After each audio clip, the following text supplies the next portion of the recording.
we're back again. I've decided actually that I am going to take the motor out, the top off, and grease the bearing just to show you how it's done. And it is a little bit noisy anyway, so undo these 4 screws. I've already undone 3. Take that 4th one out, put it in there. You can now take, I've just undone that screw on that terminal box. You can leave all the connections intact at this stage. Just pull the top off like that.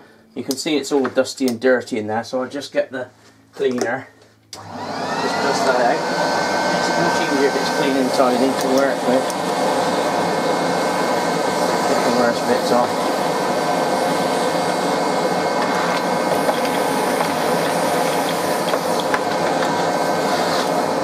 There we go.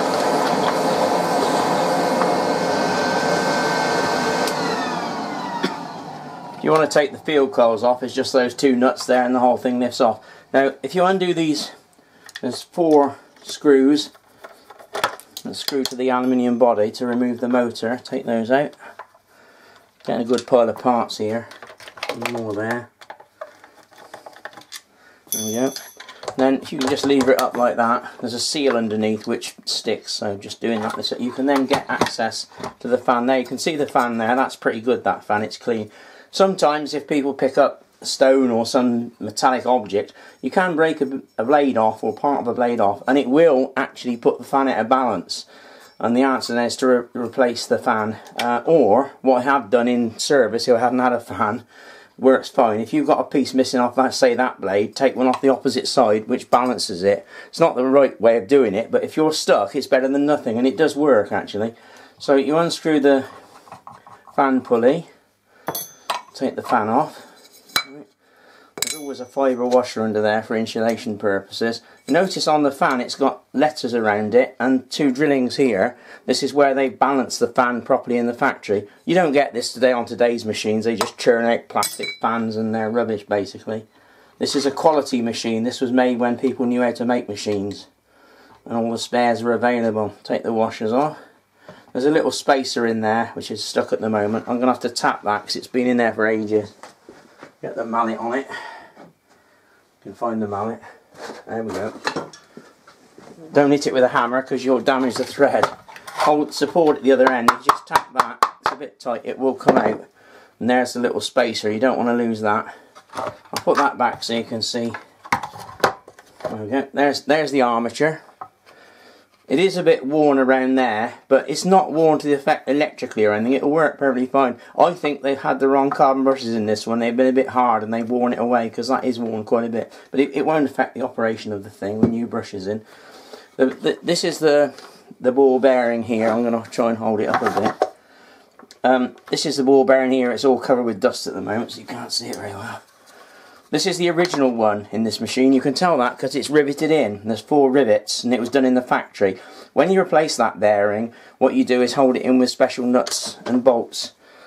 This is one of the bearings. This is the piece that's in there. I'll just put this out to show you what it's like. The ball bearing is actually in there. It's captive. It's riveted together, so you can't do anything with it. It's impossible to oil or lubricate that bearing without the special grease gun. So I'm just going to do that now. There's the grease gun. I'll put it into the bearing like so and put a bit of pressure on, and you should normally see the grease coming at the other end. There's a little bit up here and there now. I'll just give it another dose.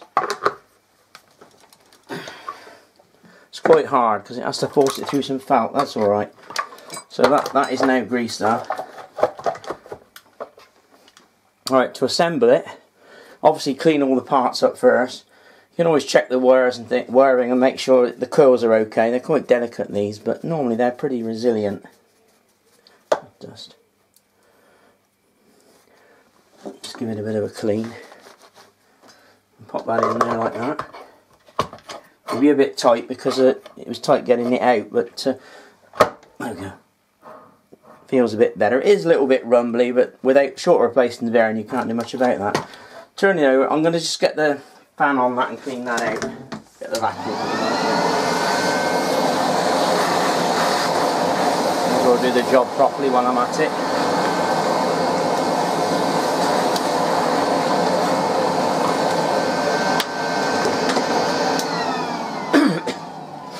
Don't forget to put the spacer on first. Then there's 3 or 4 little shim washers, spacer washers. Then your insulating washer, that goes on. And the fan. I'll just clean that bit of dust out. What's that then?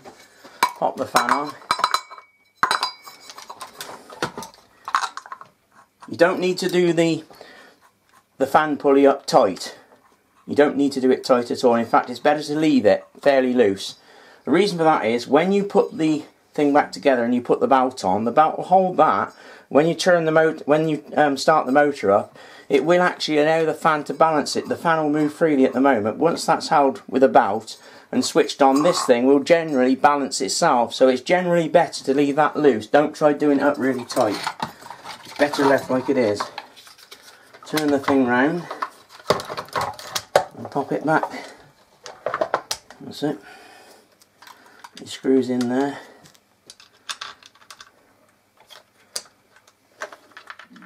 There's just 4 screws holding that on. I'll tighten those up in a moment. Next thing, we'll just give this a clean out.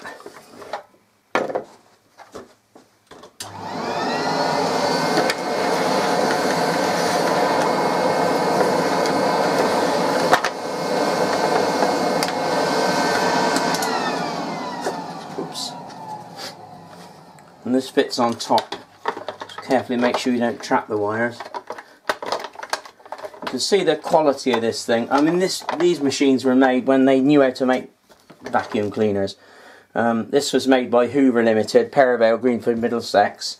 They started production of these in 1959 and they carried on making them until around about 1975, I suppose, and then they superseded it with a newer model. With a plastic body. This is heavy aluminium. It is a heavier machine, but it's a superb quality. The later ones were plastic and they were nowhere near as good as these. In my opinion, that is. That goes around there. The little clip for the wire. Got 1 screw missing. There it is. I'll tighten those up in a moment. Don't forget to put your little cooling fan on. Actually, it's probably a good idea to put the brushes in now because I can see that they go up to the armature. Okay, so what I'll do, I'll turn off the camera a minute and then I'll screw all the screws up and I'll come back before I put the brushes back in.